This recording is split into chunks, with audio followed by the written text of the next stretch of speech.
For more on this, let's speak now with Carlyle Thayer. He's the emeritus professor of politics at the University of New South Wales. Professor, thank you very much for your time.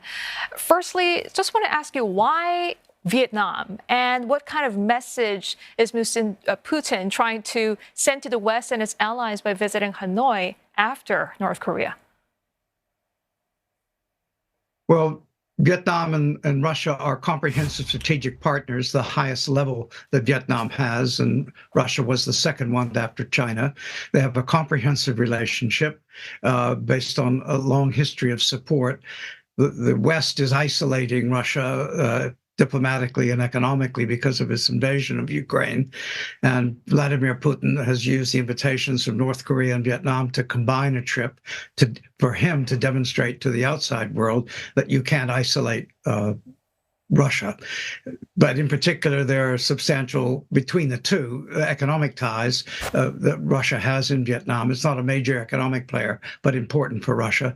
And then there are questions of the past legacy of Vietnam's dependence on Russia for armaments. It's totally technologically dependent on Russia, yet it's had to stop buying over the last several years for fear of Western sanctions.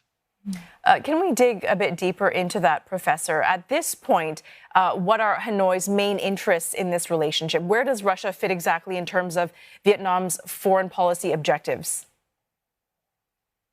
Right. Well, one, Vietnam has a policy of multilateralizing and diversifying. And to put it bluntly, it's not in Vietnam's interest to see Russia weakened or isolated. It's a key counterbalance to pressures from China, the United States, or any other country. And has been a major supporter of Vietnam that is unlikely to interfere in Vietnam's internal affairs. So it needs the support. And Russia is a substantial power, although we in the West tend to see it as an aggressor. Vietnam sees it as a vital support link in dealing with other major powers. But Professor, unlike North Korea, Vietnam has been building these careful alliances with the U.S. and the EU. What are the risks of its engagement with Putin? Yeah, Vietnam is building partnerships rather than formal alliances, and they're comprehensive, yes, and the recent elevation of the U.S., Japan, Australia, and South Korea shows that. A trade agreement with the EU, there is some concern. We've seen a strong démarche from the American embassy criticizing Vietnam. The EU is a myth because it was trying to send an envoy to talk about sanctions, and Vietnam wouldn't receive it. So Vietnam's between a rock and a hard place domestically. Large numbers of people have studied in Russia, and there's a large number that have studied in Ukraine. And Vietnam upholds national independence, sovereignty, and territorial integrity, and that's being violated. But yet Vietnam has to be very, very quiet on that to retain the relationship with Putin. Do you think the benefits outweigh the risks?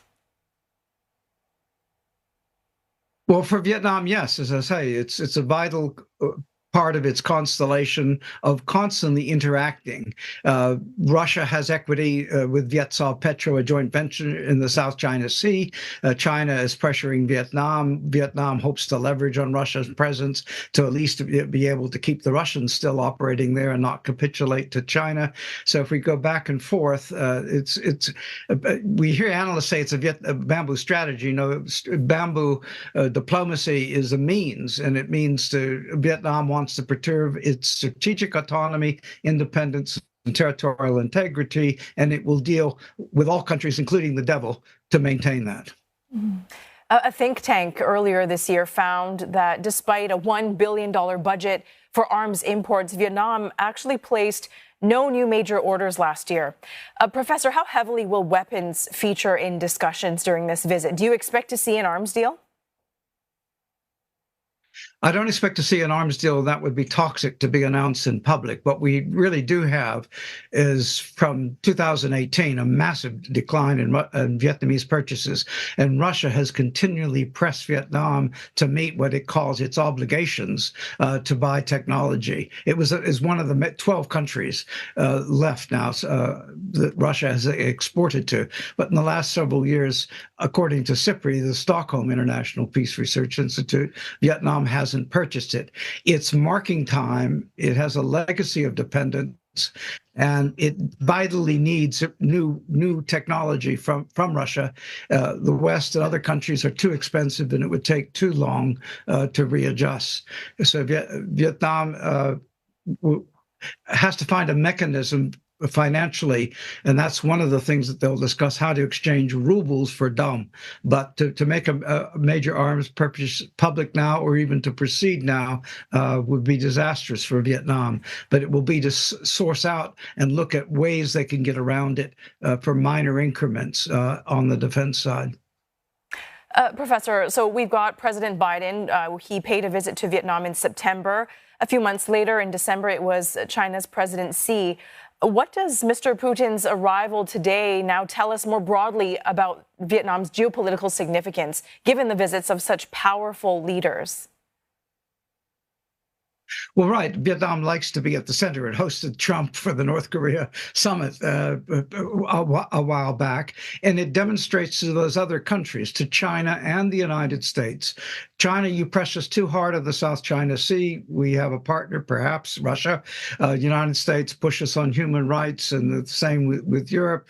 We have a fallback position. We can get energy from Russia, and then let me reverse it. The Vietnamese strategy would be to say, it's in your interest to keep cooperating with us because we won't side with Russia completely, or China, or the U.S. We'll remain independent.